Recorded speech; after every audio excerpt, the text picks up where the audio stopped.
I start hundreds of plants from seed every year, most of them indoors. And at some point, they need to go from their starter trays into individual pots. Join me today as I show you the process I use to transplant my seedlings.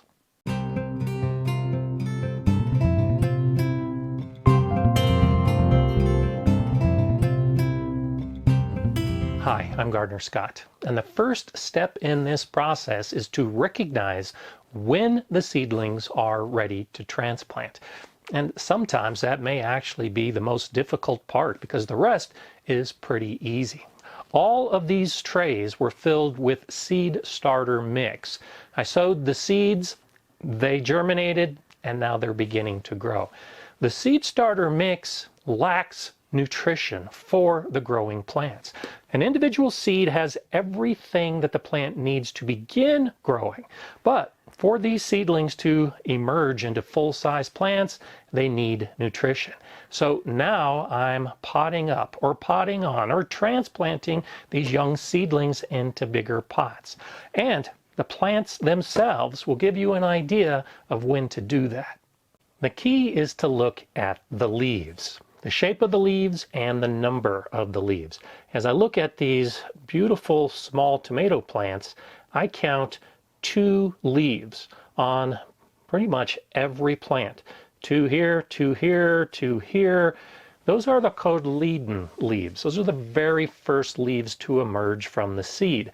And their role is to begin photosynthesis and send energy to develop the root growth. But when I only see 2 leaves on these plants, that's telling me that the root development is actually pretty small. These plants are not going to have a lot of good root development. So let's go ahead and sacrifice this one right here, and you can see that it has a single root. I could transplant this, but the success rate is probably going to be pretty low.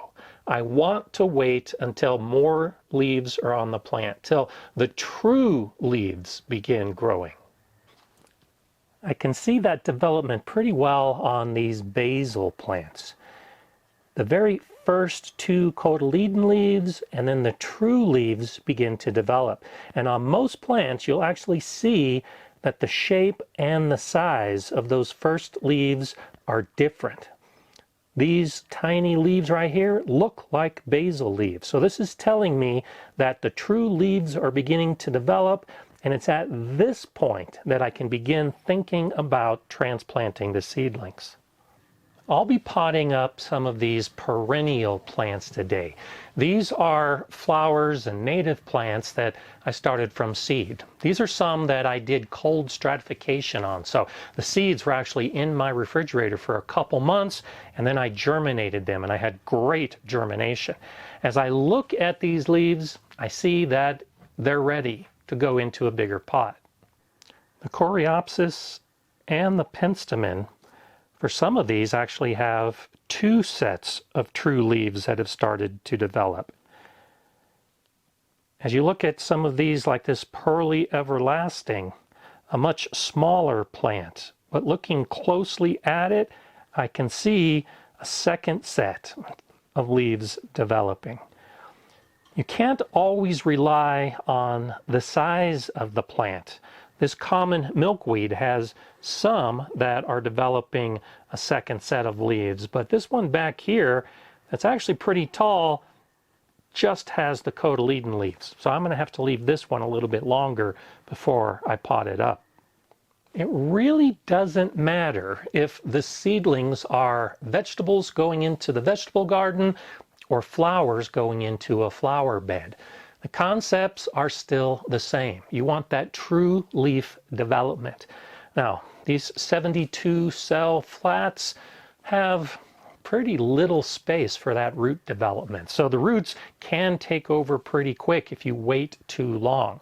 I like to get the seedlings transplanted no later than after the second set of true leaves are showing on the plant. Between that first set and that second set is really an ideal time. Because remember, this soil is very low in nutrition, and the plant needs that nutrition to start growing and put those leaves on. And with every new set of leaves, there will be more roots looking for nutrition. So I'm going from this seed starter low nutrition into a potting mix with a higher nutrition as I transplant these into bigger pots. I'm using my own potting mix recipe. It's the compost and the worm castings in this mix that's going to provide the nutrients. If I had added fertilizer, well, the fertilizer would also assume that role. Because I start a lot of plants from seed, I have a lot of pots. Today, I'll be using these 3.5-inch square pots. I like this size pot because I can fit 18 into a standard cell tray. And this is pretty good size for most of these plants. I still have at least a month, probably closer to 6 weeks before these plants are going to go outside. And a pot this size should be just about perfect to give me a plant that is 6, maybe 8 inches tall when I put it outside. The rest of this process is pretty straightforward. We're going to fill these pots with the soil and then put the plant into the pot with the soil in it. I start with the pot about 2/3 or 3/4 filled with the potting mix. And then we need to take these small seedlings out of the cell. I like to use something flat and long, and a tongue depressor is my favorite tool. I'll just go into each of these cells all the way down to the bottom and then pry it out and support it with my fingers. Now you can see, if you look closely, there's some really good root development. These plants only have their second set of leaves beginning to show, but the roots have gone all the way down to the bottom of the cell. Now I'm going to take this and put it into the pot. And now I'll fill the rest of the pot with the soil. I leave the tongue depressor in to help support the young plant. And as I add the soil, I'll compact it lightly around this seedling. I don't want to bury any of the leaves, and I want to try to put the plant at a final height that is the equivalent of the level that was in the cell. And I'll take the pot and put it into my tray and move on to the next one. Now, it's a very good idea to begin with moist potting mix. Most of the potting mixes that we make or that you'll buy have either peat moss or cocoa coir as a primary ingredient, and both are hydrophobic, which means if you leave them dry and then water, that water is just going to run off. They need to sit in water and soak it up to be most effective. A moist mix means as soon as you use it, when you water, that water's going straight to the roots and not being sucked up by the peat moss or the cocoa coir. And the plants will love you for that slight difference. I just stick my tongue depressor in, put it into the pot, add soil around the plant, compress it just to fill any gaps. You don't want a lot of air pockets when you're transplanting these little seedlings. And so with the soil all the way around the plant, I'll add this to my tray as well. And I'll just continue doing this until I have this tray filled and these seedlings transplanted.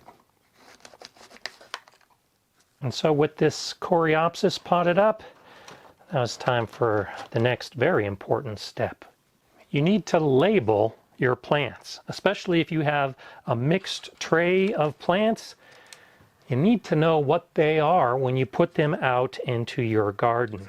I like to use individual markers at this point.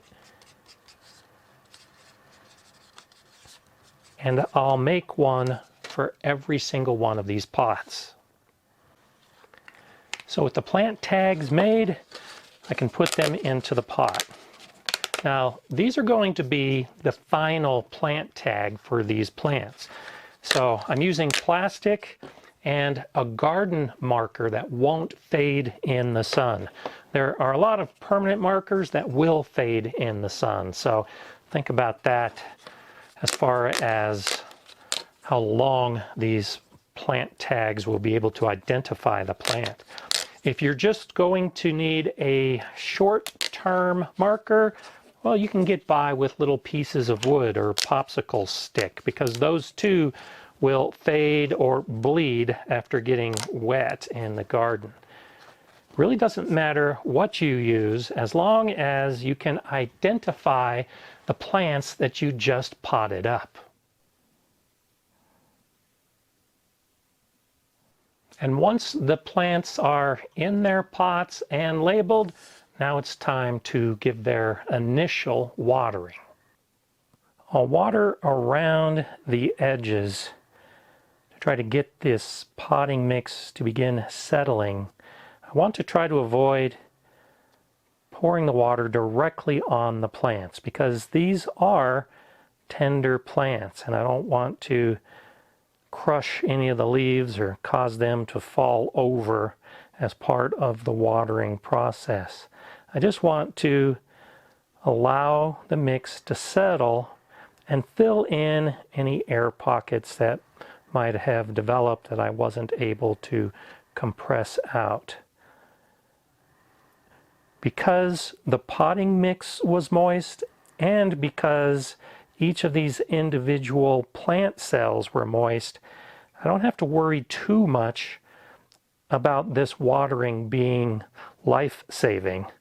It's basically just to get them started and get that soil settling. I'll continue this process with all of the rest of the seedlings that need to be transplanted today. Fill up this cell and put it under lights. Now, when you're growing your vegetable starts, chances are they're going to be germinating at a pretty consistent rate. All of your tomatoes are going to be germinating and growing at the same rate. All the peppers will be at the same rate. And you might have dedicated a flat to those type of plants. But when you mix the plants like I have with these perennials, you'll often get germination and the growth of the seedling happen at different rates. I transplanted most of the seedlings in this tray a few days ago, but this aromatic aster has been very slow to germinate. And so these little plants aren't quite ready yet. This prairie dropseed is the same. They're just beginning to sprout, not quite ready. This cardinal climber, well, I transplanted most of them, but there's one plant that is still waiting to develop its true leaves. I put all of those plants under lights and they're doing quite well. And maybe the others will catch up. But, and this is an important factor, especially when you mix flats, how many lights do you have? How much space do you have to go from the small cells into the bigger pots? And this is the tray that I showed you that has all those gaps.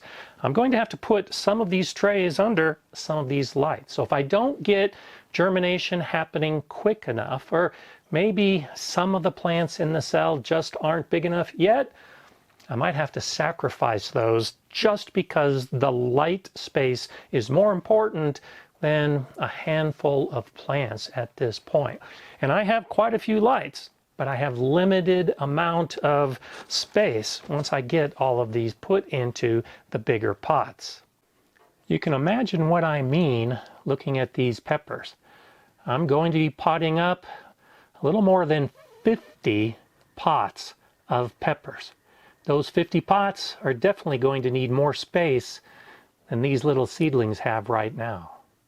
I'm often asked why I don't just start the seeds in the pots to begin with, and why I go through this intermediary step? Well, the big reason is space. I transplanted some of those seedlings last week. I'm doing more this week. I'll do more next week. And for some of the seeds that I just started recently, it might be 2 or 3 weeks before I pot them up. If I started everything in pots, this room would just be filled with pots. But hopefully by the time I get to some of these that are still 3 weeks away, I can begin moving some of the pots that will be under lights this week or next week upstairs. Maybe even begin hardening them off and putting them into my greenhouse. So I can go through this process of moving seedlings from a tray to a pot to a light and then to outside while other plants are still germinating and growing. If you have the space and have the lights to do everything in a pot to begin with, sure, go for it. There's nothing wrong with that. I just find this process a little bit easier for me, even though it does require that extra step of transplanting. It's time to transplant some more, so I'm going to get to it. I'm Gardener Scott. Enjoy gardening.